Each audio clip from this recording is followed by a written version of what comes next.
morning! Panibagong araw, panibagong order na naman po ang ating gagawin. So for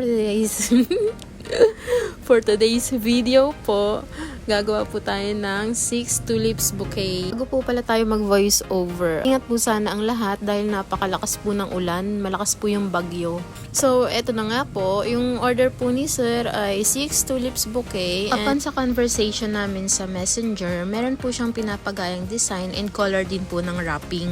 But this morning, bago po i-prepare yung bouquet, ay sinabi ni sir na light color or white na lang po yung ilagay or any color po na match sa tulips. Kaya ayan po, masunurin lang naman tayo. Ang ginawa ko is white color po ng wrapping. Ang ginamit ko nga po palang material dito sa pag-wrap is Korean wrap and white mesh po. So ayun na nga po, dahil akong gumawa, syempre gandang-ganda ako sa gawa ko. Pero ito yung response ni customer, my gosh.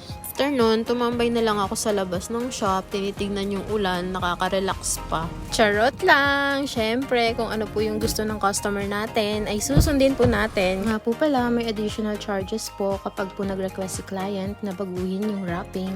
And ito na nga po pala ang kinalabasan. O diba, ang ganda lalo. Ayun lamang po, salamat!